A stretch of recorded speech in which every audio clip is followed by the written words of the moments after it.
We all know that for the majority of the reign of the Galactic Empire, the troops used by the evil organization were not clones like used in the years leading up to a Sith-led galaxy, but with this poses the question, what happened to the clone troopers after Order 66, and after the formation of the Galactic Empire and stormtroopers? We will begin with the canon explanation. The extermination of the Jedi did not happen overnight, although it felt that way to many troopers. Initially, following the commencement of Order 66, it became the clones' #1 priority to hunt and kill the remaining Jedi, and with the droid army recently receiving a shutdown order, the clones fully dedicated themselves to the eradication of the Jedi. After largely completing their mission, the clone troopers were outfitted with new armor and dubbed stormtroopers. This transition happened much faster in canon than it did in Legends, as the Empire was eager to rebrand its troops. In the canon novel Lords of the Sith, which takes place 4 years after Revenge of the Sith, it was revealed that one of the Imperial Royal Guards escorting Palpatine and Vader throughout the book was a clone trooper, and that the clones were allowed to move through the ranks of the Empire effectively and even ascend to one of its highest duties, the protection of the Emperor. Despite this though, this was the period the transition was in full swing between the clones to the regular troops. Rumors began to circulate that the cloning template of Jango Fett was weakening, and that the Kaminoans were unsuccessful in retrieving Jango Fett's body following his death, indicating each new batch of clone troopers produced would be less effective than the last. Over time, some clone troopers adopted different roles in the Empire, becoming instructors at Imperial academies, as their accelerated growth caused them to age quite rapidly, while others were discharged from the Empire, with a large percentage of them being driven insane by their actions following the war and Order 66. Some clones were able to escape the clutches of the Empire though, such as Clone Captain Rex, and became key players in the rebellion against the Empire.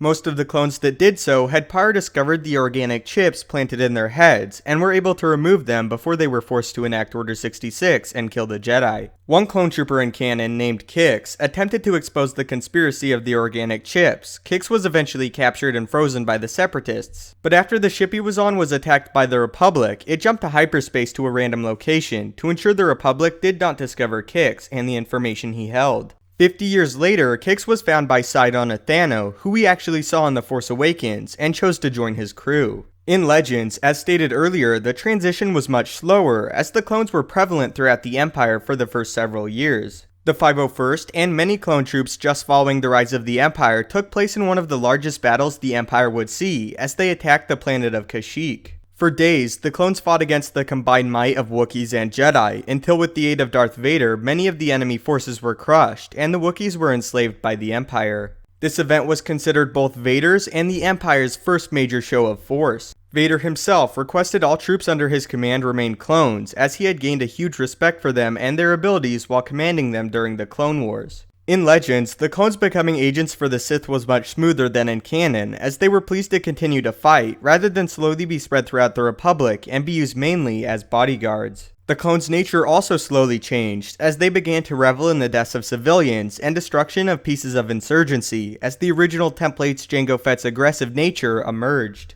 However, the Empire did eventually begin the transition to regular soldiers, and the caliber of the army began to decrease, as Commander Cody would note. Since the Empire has redirected the clone trooper program to other pursuits, and stepped up recruiting inferior humans from the Outer Rim, the operational effectiveness of this army has declined significantly. It was later revealed this was because the Kaminoans were personally sabotaging the newer batches of clone troopers, as they grew to hate the Empire. The main reason for this being the Empire chose to launch an occupation of Kamino, and the Kaminoans felt betrayed. Because of this, rebellion sparked, and the Kaminoan cloners began producing troops solely loyal to them and their goals. These clones were specifically trained to kill stormtroopers under the Empire, and sported Phase 1 armor. Eventually, after nearly a decade, the Empire discovered the rebellion of the cloners, and sent their finest, the 501st, to handle the problem. Boba Fett was put in charge of the Force, and together, they slaughtered the Kaminoan clone army. Because of this event, Palpatine opted to commission several other clone facilities across the stars, as he saw the dangers of acquiring all his troops from one location.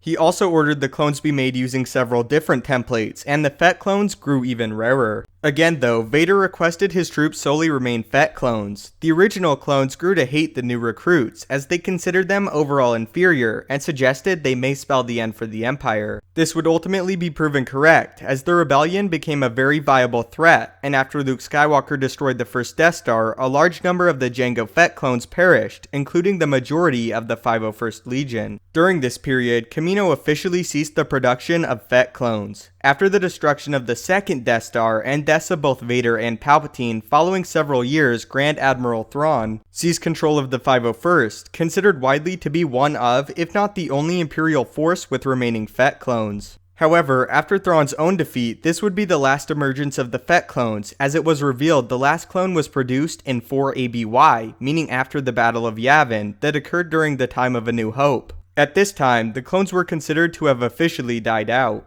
So that is what happened to the clones after Order 66, and the full timeline from both canon and legends from the establishment of the Empire to their final extinction. So how do you feel about how the clones went from both canon and legends, and which version do you prefer? Also, who is your favorite clone trooper? If you enjoyed the video, please leave a like as it helps the channel out a great deal and I really appreciate it. Anyway, thank you so much for watching. If you haven't yet, maybe consider subscribing to ensure you stay up to date with everything Star Wars related. If you have any Star Wars questions or topics you want answered or addressed, you can tweet them at me at Stupendous Wave on Twitter or leave a comment and I will try my best to answer or make a full video dedicated to that topic. Thanks again for watching. May the Force be with you and have a great day.